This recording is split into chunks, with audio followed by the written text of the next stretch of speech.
Ás portas do cemiterio, varios centos de persoas agardaban que rematase o acto fúnebre. Os ánimos estaban moi excitados e as iras concentráronse na persoa de Xoán Anxo Regojo, fillo de Xosé Regojo, o fundador do grupo.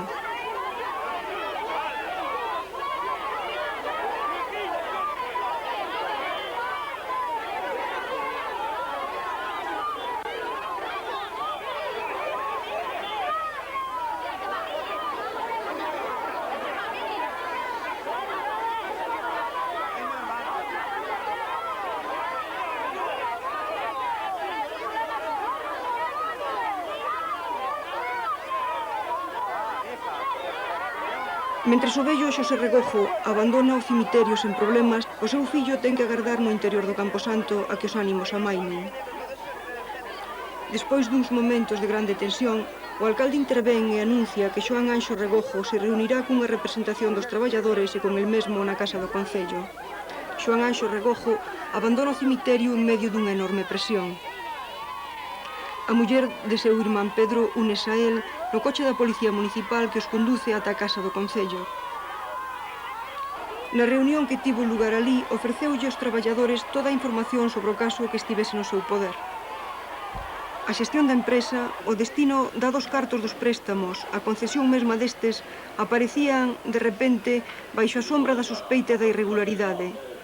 Como se desenvolveu a empresa unha vez que chegaron os cartos? Chegaron os cartos, non, entón os proveedores non nos servían por as deudas que había con eles, non, entón o que se fixo foi pagar as deudas aos proveedores e despois, cando quixeron máis tela, os proveedores pedían cartos que había que pagar a contado.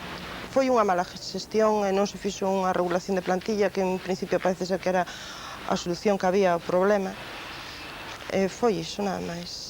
Vamos, aparte que cando os estudios que fixeran en Madrid antes de conceder os cartos, xa sabían que a empresa non era viable e que concederon os cartos debido aos problemas sociales que había na zona naquele momento. Eso está escrito por Madrid. En onde está escrito? Nos informes que teñen no Ministerio de Traballo. Eso vimos agora. O alcalde de Redondela, Xaime Rei do PSOE, puxos ao lado dos traballadores, igual que o fixeron desde o primeiro momento os alcaldes e as corporacións municipais de Soutomaior e Pazos de Borbén. Tendrei meus defectos como alcalde, miñas virtudes, miña tal, pero sempre estarei ao lado dos traballadores. Algún ali se ríe, ao lado dos traballadores. E son un socialdemócrata.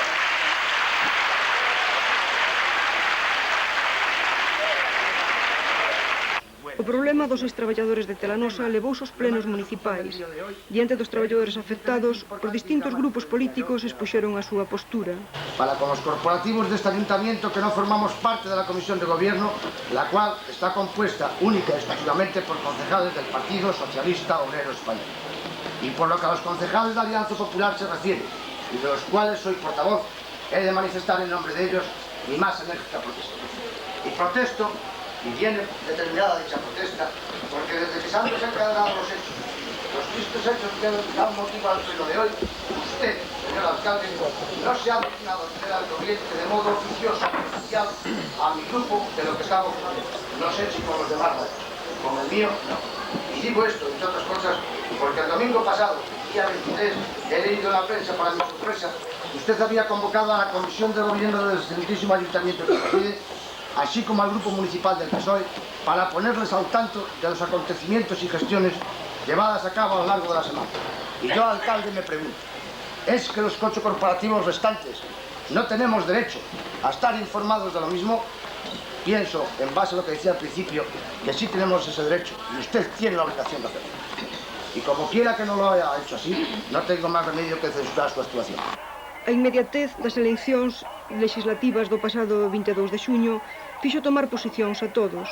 Os traballadores para convocar nas vésporas a segunda folga xeral e unha manifestación seguida dun peche na Casa do Concello e as autoridades competentes para ofrecer, senón promesas, si certas seguridades que despois non se confirmarían. Promesas no hacemos. En estos momentos lo que estamos es contando pura y simplemente la realidad. Y la realidad nos empuja desde todos los puntos de vista, desde el punto de vista jurídico, político, social y pragmático, a que esto tenga una solución definitiva. Yo no puedo dar fechas, pero sí que digo que las decisiones que se han tomado hasta ahora están encaminadas a esa solución definitiva y que no me cabe ninguna duda de que en el momento en que se reconsidere desde sus orígenes este expediente y esta historia, pues se le dará solución. As xestións do alcalde de Redondela, Xaime Rei, e do daquela gobernador civil de Pontevedra, Virginio Fuentes, ante instancias superiores da administración, fixeron posible unha tregua e abriron un portelo á esperanza. Hai unha carta, unha resolución, donde se pide a devolución dos expedientes, a anulación dos contraídos, e, por tanto, quedarán desbloqueadas as contas. Eu penso que isto todo máis tardar luns ou martes. Co paso dos meses e o silencio da administración, o portelo foise pechando o paseniño ata se converter nunha ilusoria regandixa. A famosa carta que tiña que chegar desde Madrid á Delegación da Facenda de Pontevedra coa suposta orde de paralizar a execución do expediente nunca chegou. Agora, apenas é outra cousa cunha mera anécdota nun conflito ao que non se lle albisco fin. Sen embargo, ten que haber unha solución.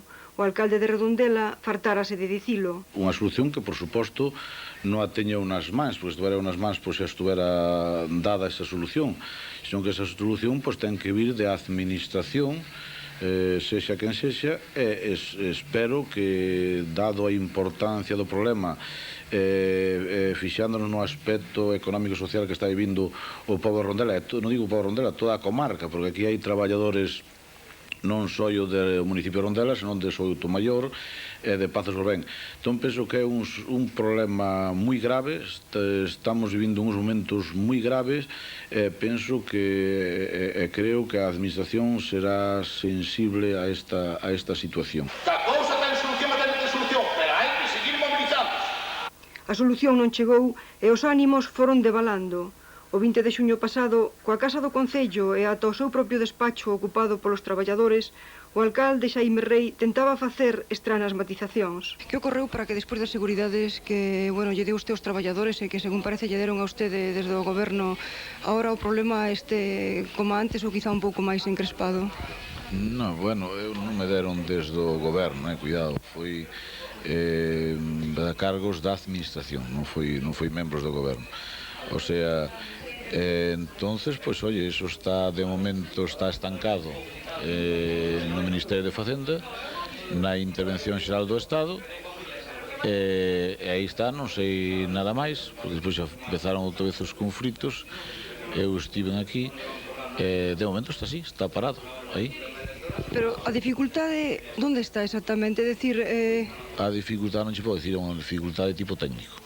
Non de tipo político, son de tipo técnico. Sabes que o interventor xeral, os interventores son técnicos que poden apreciar a legalidade ou ilegalidade da cuestión.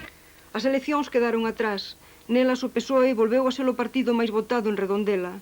Pero o conflito de Telanosa non avanza cara a unha solución.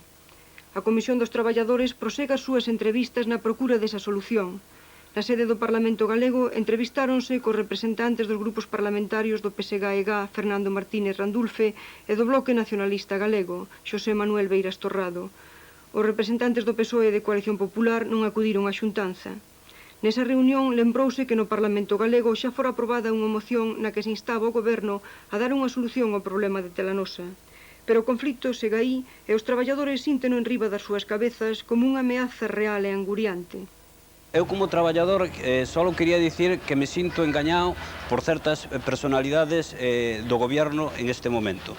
E vou dar nombres para que quede claro que non son dicen, tal como dice moita xente que non o dixeron. No seu momento, unha vez que empezamos o conflito, o gobernador civil de Pontevedra, o señor Virginio Fuentes, que hoxe é gobernador civil de Alicante, nos dixo a nós que o tema estaba solucionado, as cuentas estaban desbloqueadas. E os medios de comunicación nunha roda de prensa que temos recortes de periódicos e cintas gravadas donde dicía que xa estaba o problema resolto, que as cuentas estaban desbloqueadas e que os expedientes marchaban para Madrid. Eso é mentira, eso é mentira. Entonces o señor gobernador civil aí mentiu. A segunda mentira no tema este é o señor ministro de Transportes, o señor Abel Caballero, que en plena campaña para facer política veu a Redondela e nos dixo que estaba o tema solucionado. O mismo co gobernador civil, que os expedientes estaban en Madrid e que as cuentas quedarían desbloqueadas ao día seguinte. Entonces é un ministro. E xa non falamos do alcalde de Rondela, porque tamén no seu momento dixo que o tema estaba solucionado.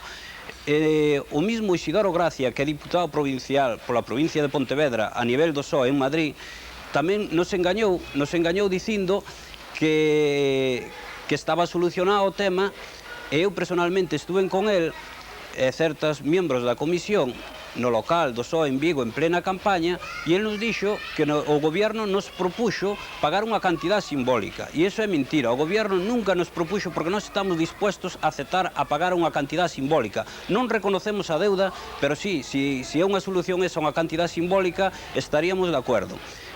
Tamén quero dicir que para evitar desgracias personales que creemos que as vai haber en Redondela no momento do embargo de 1.200 personas, que non esperemos a que haya desgracias personales tal como pasa en outros problemas, como na Illa de Arosa ou calquer problema, que ten que haber unha desgracia personal para que traten o tema este. Supoñamos que se empezan os embargos, como dicen, a partir do 15 de setiembre ou 1 de outubro, aquí en Redondela vai haber desgracias personales.